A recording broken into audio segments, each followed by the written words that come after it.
Derek, great to have you. So Mexican cartels are making counterfeit pills like Xanax, Adderall, or oxycodone with fentanyl laced into them. They're getting the precursor chemicals from China. Fake pills are flooding American streets, young people especially at risk. Derek, what can be done about the situation? Well, for one, Don, we have to treat this as a poisoning attack on our country because they're making these poisonous, deadly drugs in labs in Mexico. They're getting chemicals from China.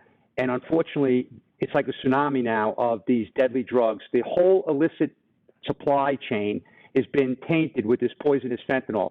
But unfortunately, over 107,000 young Americans died. We're losing 295 Americans a day.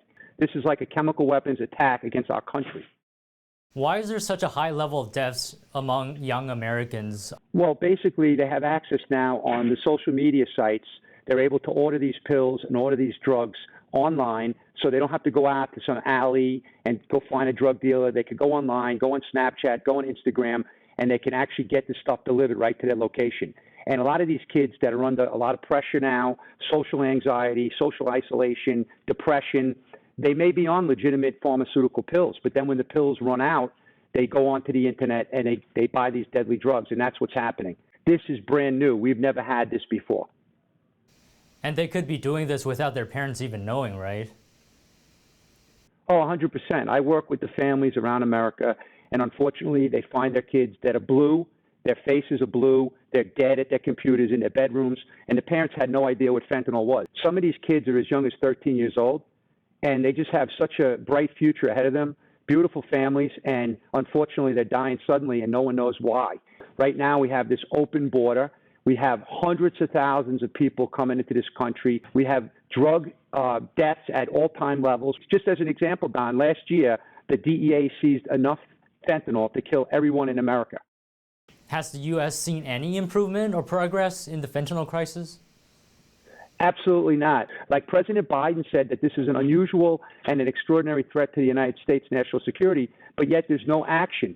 The borders are. The vice president was designated to fix this problem. She doesn't even talk about it. She doesn't go down to the border. You got to understand, Don, in October, there was an AP report that revealed one lab in Sinaloa, Mexico, that was producing 70 million pills a month. So we're talking about a massive chemical weapon attack against our future generation. But we still can't get any aggressive action. I hope we start using the best authorities and the best capabilities of the U.S. government to shut this down. We got to shut down these production labs. They're killing our kids at record levels. I think in this crisis, some awareness could go a long way. What would your advice be for any parents or young people watching? Well, for one, they should never take any type of illicit drug. If you're not getting a pill from your doctor in a pharmacy, a reputable pharmacy, never take any of these pills because they're deadly and they're killing at record levels.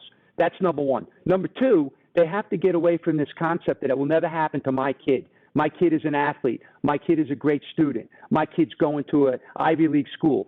This is happening everywhere. Every community, black, white, Hispanic. I was listening to some of my friends in the DEA in Montana. The tribal leaders in Montana have declared a state of emergency. So the parents have to get educated on the topic. It's a very serious issue. Derek Maltz, former agent of the DEA Special Operations Division, thank you very much. Thank you.